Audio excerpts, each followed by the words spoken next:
And good morning, ladies and gentlemen, and welcome to this very special segment at 10 o'clock where we have the interview for today. And of course, we know that in Australia, mental depression and mental health has been a subject of many discussions at many functions, many events, many forums have taken place. There is a new treatment which is available for Australians living with treatment-resistant depression, TRD. So, what is that? Because there are so many different kinds of mental depression, many which are not quite evident. People don't even know that they are living with such a condition. And that makes it very hard for treatment. But there are certain treatments that are available at this point in time. So, people are not even aware that there are some treatments which are available for treatment-resistant depression, meaning that even if you are taking on some antidepressants, still you are not getting any benefit out of that. While most Australians are familiar with the term depression, a lesser known variation of the mental illness treatment-resistant depression is impacting 1 in 3 Australians living with depression. This struggling with TRD see a lack of improvement following trials of 2 or more antidepressants. This can be debilitating for those already struggling with reduces expectation of future treatment success. So it's been announced today a milestone for mental health communities with the first advancement in treatment for the major depressive order over 30 years. TGA approved nasal spray, which is Spravato, provides a treatment option that may offer some improvement of depression symptoms in adults living with TRD. TRD stands for treatment-resistant depression when taken with oral antidepressants. So antidepressants taken together with this Spravato could provide treatment and improvement of depression symptoms for adults. So today, joining me would be Professor Malcolm Hopwood, who is a professor of psychiatry at University of Melbourne. He is currently the Ramsay Health Care Professor at University of Melbourne, based at Albert Road Clinic. At the Albert Road Clinic, he provides inpatient care with a professional psychiatrist unit as an outpatient consultations focused on second psychiatric opinions. So, let's welcome him to the show. He's joining us via a phone link and not a video link. So he's welcome to the show. And right now we are going to be looking at some of the situations and symptoms that are. So Malcolm has been the president of the Royal Australian and New Zealand College of Psychiatrists from 2015 to 2017. He is now the president of Asian Federation of Psychiatric Associations, and in 2017 was made an honorary member of the World Psychiatrist Association. So, Malcolm, thank you so much for being with the show with us.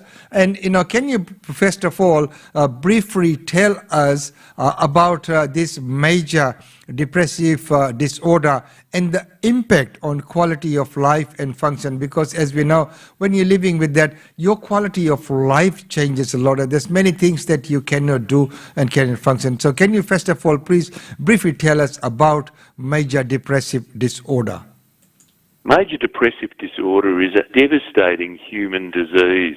It's actually the leading cause of disability globally of all health conditions. And we know that that disability increases with difficult to treat depression and affects all domains of functioning, work, relationships, and the enjoyment of the very basics of life. Well, that is a good explanation of the thing. But as we know, many of our listeners and viewers would have already heard about depression, which has been a major topic and major discussion in many public forums, and there have been so many seminars and events held around that. But what does it mean to have a treatment-resistant depression? The assumption is that if I have depression and I go and seek treatment, of course that should work. Yes. And generally they do, but sadly not always. So in about a third of patients who've tried, for example, 2 antidepressants in a proper dose for a proper period, they still won't have got better. That's what we generally call treatment-resistant depression. Okay, so even after taking those pills and after taking antidepressant, they still are not seeing any results. So that means they are resistant to those tablets or any form of medication. So that explains that. Well, treatment-resistant depression is identified as a lack of improvement following inadequate trials of 2 or more antidepressants. So what do patients feel after multiple treatments? So could you please tell us about that? If their expectation is that they're going to improve, having made that step to seek treatment, and then the first couple of treatments don't work, that can be pretty disappointing. They can often experience that as a failure. They can also be at risk of losing faith and hope that treatment will eventually get them there. A sense that if those things haven't worked, can anything work for me? Right, correct. And, that would be a very devastating situation to be in. And, of course, losing hope that nothing will happen. So, with that in mind, can you tell us about the TGA registration of Spravato and for which patients this may provide a treatment option, because it might not be an option for everyone, and how, and could you tell us about the TGA registration of that as well? Spravato, or esketamine, is for treatment-resistant depression. The intranasal spray is really interesting in that it works on a transmitter system in the brain different to all of our currently available antidepressants. That results in improvement in those who do respond, often occurring quite quickly within a few days, which isn't necessarily true with the other treatments. It would be a very, very beneficial thing for people who are in a situation where the antidepressants are just not working for them. So now that it's got a TGA registration, Spravato will be good for the patients like that. So now, looking at the eligible patients, so, of course, not everyone can just... So what is the process for eligible patients, including any referral processes and sites? So Spravato is currently available in Australia through about 20 to 25 sites, and a patient with treatment-resistant depression can be referred to one of those sites by either their GP or psychiatrist. Okay, so even the GPs can... well, Malcolm, once again, thank you so much for coming on the show and sharing that information with us. As I've mentioned before, that Professor Malcolm Hopwood is the Professor of Psychiatry at the University of Melbourne.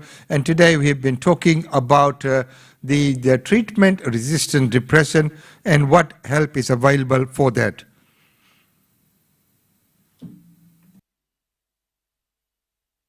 So, ladies and gentlemen, this has been another community segment where we've been talking about the mental health and a special condition which is known as treatment-resistant depression, where you take on your normal treatment and it does not help. So if you are in that situation, Spravato might be the way to go. Your GPs in consultation can make that recommendation. And this has been a general topic discussion. Your individual cases might differ. So it is highly advisable that you consult your GP to get a referral of Spravato if you are in that situation. So until the next time, it's goodbye from me.